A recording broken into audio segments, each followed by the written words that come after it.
Hey there, Cutie and Cosplay here with another video. In today's video I'm going to be continuing my console rankings. This time I'll be ranking Microsoft's consoles. That is why my outfit is as green as I could get it. My makeup too. I don't own much green in my closet, so it was a little tough, but here we are. Green and black colors for Microsoft. So out of the three gaming companies that produce consoles today, Microsoft has definitely been my least favorite, but you know, that doesn't mean that I didn't enjoy their games or consoles.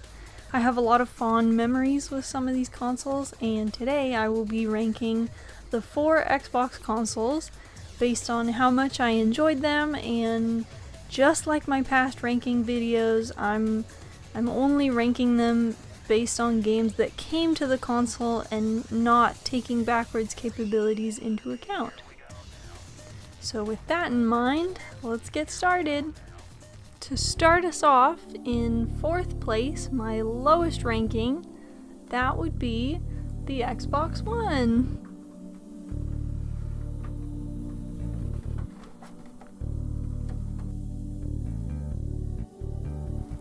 So the Xbox One is a console that it really let me down back when it was released. Coming right after the Xbox 360, I was really expecting more of what made that console so great, but a lot of the franchises I was expecting to see, you know, right from the get-go essentially, did not show up for a while and did not get one until like a year or two after it was released.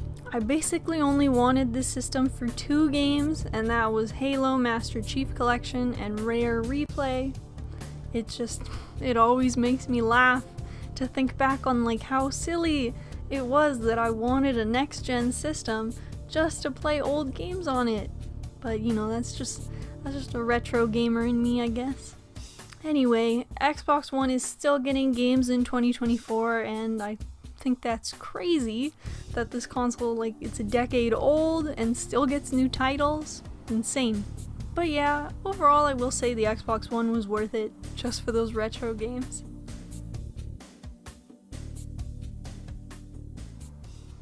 And at 3rd place is the current gen Xbox Series S and X.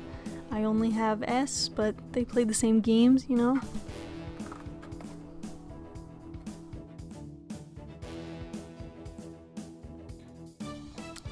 This is a weird generation where it doesn't really feel like this console is a new system with its own games. It's basically Xbox One 2.0. All the games that were for Xbox One are for this system too, and any game that comes out for this system, it works on Xbox One, although I do think some games now only work for these newer systems. I like the backwards capabilities, but I don't like how it feels like the newer games they're not really taking full advantage of what the systems can do. Anyway, I will say that it ranks higher than Xbox One because it basically does everything the Xbox One can do, but better. While, you know, it also has some 9th gen games that only run on them. The only thing that it can't do is play Xbox Connect stuff, but unfortunately the Kinect 2, in my opinion, it just wasn't as good as the original Kinect, so it doesn't really affect me there. But overall, Series S, it serves me well as a Game Pass machine. That's all I ever use it for, is just a cheap way to play certain games sometimes.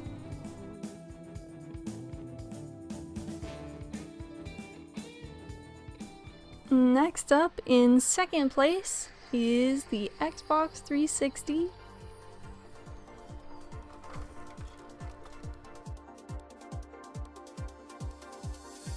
I really enjoyed the 360 generation.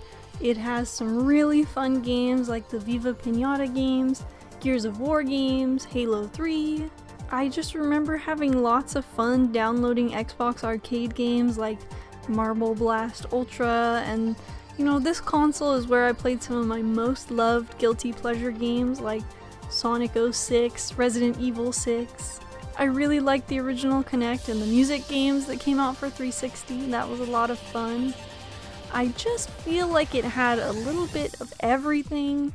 Great third-party games, solid first-party exclusives, good online, lots of multiplayer games, and it was a good system to bring out at like family gatherings thanks to the Kinect or Guitar Hero, Rock Band. To me, it just felt like the perfect mix of hardcore games and like family type games that I could play with non-gamers. So yeah, I'll say that the Xbox 360 was one cool machine and deserves its spot in second place. And finally, coming in at number 1, it's the original Xbox.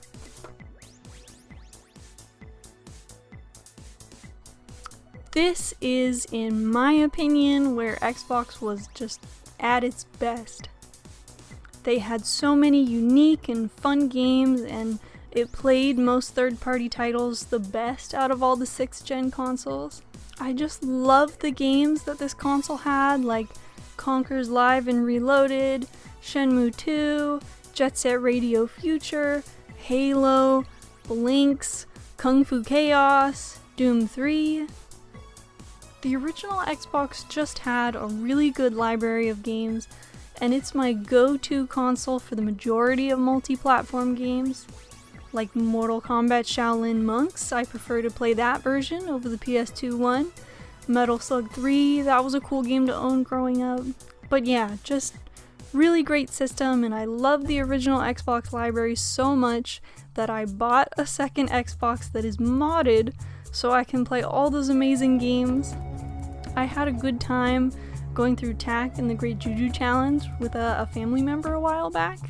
That was really nice, a good experience that I wouldn't have had otherwise. And that is my ranking. I used to like Microsoft a lot more back then, but I definitely feel like ever since the Xbox One era, I've slowly been distancing myself from them. All the franchises I liked that they own, they seem to do nothing with them, or they make questionable decisions with them that I don't like. I'm still upset that Battletoads, one of the best beat-em-ups ever created, came back to us with mediocre gameplay, and it looked like it was part of the Fairly Odd Parents cartoon. Just, ugh. I want to see Banjo, Conker, Viva Pinata, Blinx, but I don't trust them right now to make something that I would enjoy. I'm really hoping that Microsoft turns the ship around and goes back to fun creative games like Hi-Fi Rush. But, you know, all that to say, sorry that this video kind of, if it feels a bit like a rant video, I know Microsoft has the franchises to succeed, to stand out, and be different, but it just seems that they're focused on other things.